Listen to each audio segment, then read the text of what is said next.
One eternity later.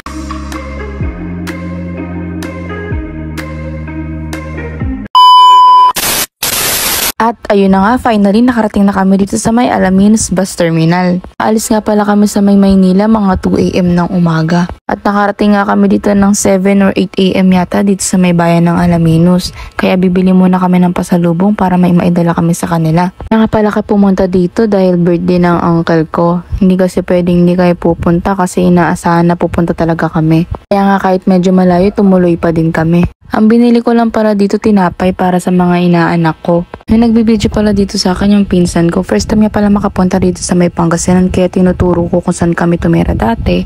7 or 8 years old yata ako dito dati nung tumira kami dito. 2 years lang naman kaming tumira. Pero sa 2 taon na yun, ang daming ganap at experience yung naranasan ko na hindi ko makakalimutan.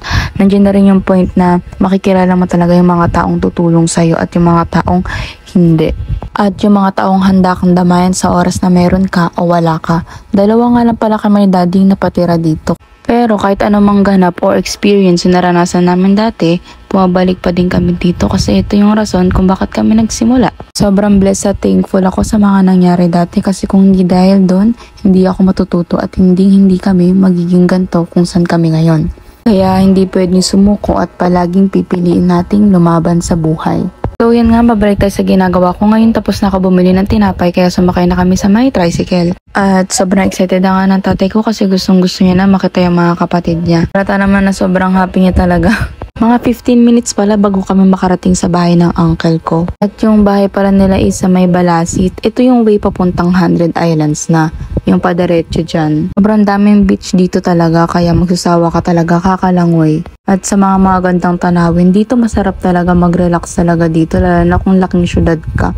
Sobrang worth it puntahan. Wala nga lang signal dito pero ma-feel mo talaga yung pinaka-nature vibe talaga ng lugar na to. So hindi na nga kami nagpasundo sa uncle ko kasi alam namin na busy sila na nagpe-prepare ng hahandain nila ngayon.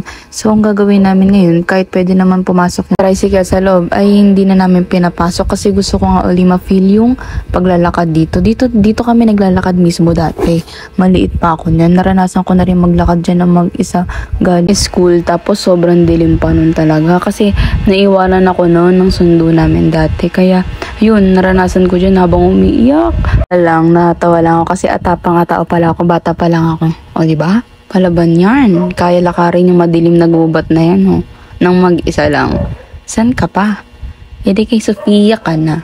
Ay, basta yun. So, isa rin sa rason kung bakit naglakad kami is gusto ko rin maranasan ng pinsan ko na maglakad dyan. Siyempre, kailangan niya rin maranasan. Hindi lang ako. Siya rin dapat. Charot. Pero nakakabilib din talaga yung mga naninirahan dito. Napakatyaga nila at ang sisipag nila. Pero naniniwala ko lahat ng pagod at sacrifice may resultang maganda yan. Laban lang talaga, laban lang sa buhay. Sabi nga po, diba, kapag may tiyaga, may dilaga. Kaya patuloy lang tayo sa buhay, walang susuko. Nagkakwento nga pala dyan yung tatay ko, yung experience niya daw nung time na mag-isa siya. Anong oras na siya nakauwi nun kaya walang masakyan, kaya kahit labag sa loob niya na naglakad talaga siya na sobrang dilim. Tapos mga around 6 PM yata ng gabi yun. Sobrang dilim na tas umaambon pa. Dito mismo sa lugar na yan, dyan siya nakakita ng itim daw na parang nakatalikod.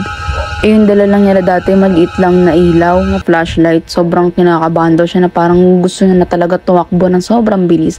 Kaso hindi niya na lang pinapansin yung nasa gilid niya kasi nga hindi niya na alam kung anong gagawin niya. Kaya dahan-dahan siya naglalakad habang nagdarasal. Diba? Natakot nga yung pinsan ko nung time na yan eh. Sabi niya pa dyan, nako Jel, kung meron ng video dati or meron ng vlog, binlog ko na talaga nung time na yan para nakita nila kung gaano nakakilabot yung pinagdaanan ko dito habang naglalakad mag-isa.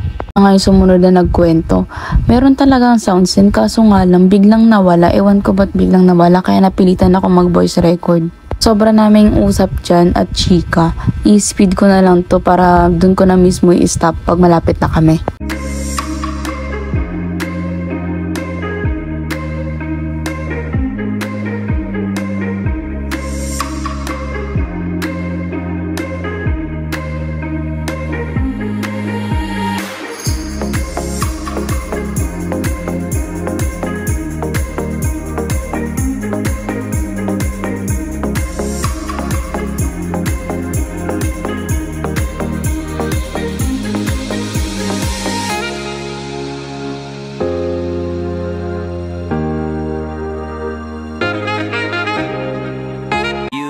later. At dahil tatawid na kami dito sa may batis, nagpaplano na kami kung paano kayo makakadaan dyan. Ang haggard ko na nga kaya sobrang layo ng nilakad namin at medyo mainit pa nga. At kitang-kita naman yung sapatos sa bagong laba. Syempre, kailangan wag natin dumihan yan. Ang agenda natin ngayon is paano makakaligtas sa mga tubig na to. At nilagyan na nga ng tatay ko ng bato para doon kami tatapak. Perks ng may tatay talaga.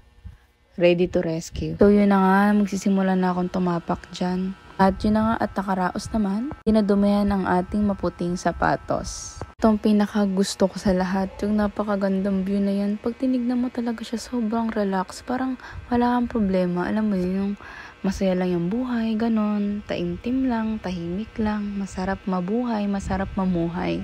At sa sobrang pagod na nga, gusto ko na lang uminom ng sobrang lamig na tubig.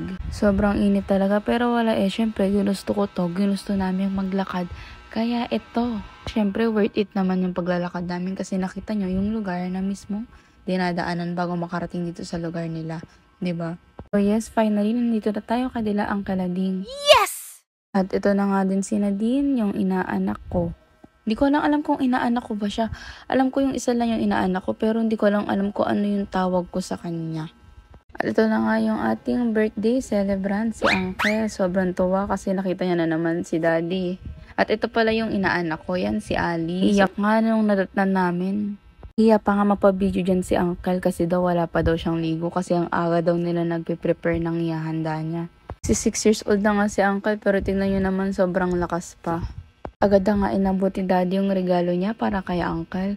Makikita nyo dito na sobrang saya niya talaga. Ito yung mga masarap bigyan ng regalo. Kita mo talaga na sobrang happy niya. Tingnan nyo naman gagawin ni Uncle dyan. Oh, hinahalik-halikan po. Ang cute-cute. Worth it talaga yung pagod. Start na nga magpasalamat dyan si Uncle at sobrang happy daw siya na nakarating kami. Tagad nga pinakita ni Uncle yung mga pananim niya. Sobrang lawak ng lupain nila. Na kahit medyo malayo sa syudad, sobrang grateful and blessed naman nila kasi kaya nilang magtanim. Makakuha sila ng mga gulay na libre, makakapagtanim sila ng mga prutas o gulay na gusto nila, 'di ba? Sobrang galing. Ang haba ng lupain nila tapos ang dami pang pananim. Yan, pinapakita niya sa amin isa-isa. So, natuwa nga ako dito sa may sitaw. Ganyan pala bago mamunga talaga yung sitaw. Ang haba-haba, ang galing. Ito na nga, pumunta na kami dito kay Kuya Bernard. Siya yung nagluluto. Itong dinakdakan, yung pinaka-the best talaga na gustong-gusto ko pag nauwi kami dito. Yung lasa niya sobrang sarap.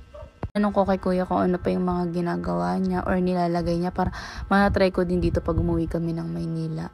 Dahil nagustuhan ko nga, binigyan ako ni Kuya sa platito. Tapos ayan, pinapakpap ako. Nakaka-addict talaga yung lasa niya, lalo na sobrang anghang.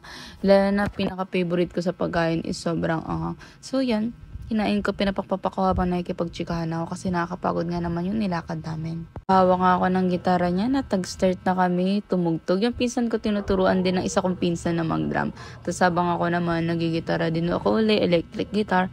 Kasi nakakamisang tagal ko na hindi nakapag-gitara uli. Yun ang pagpapahinga namin is sabay-sabay na kami nagtanghalian. Nandiyan na rin yung mga kapatid ni Daddy. And after nga namin kumain, nagpasama ko dito sa mga bulinggit na pumunta dito. Ito rin yung isa sa pinakamagandang batis dito. Yan. Sobrang ganda ng view dyan. Hindi lang namin masyadong naabutan na sobrang lakas ng ulan. Ay, ng tubig kasi hindi umuulan. Medyo tag-init sa kanila dito. Kaya konti lang yung tubig.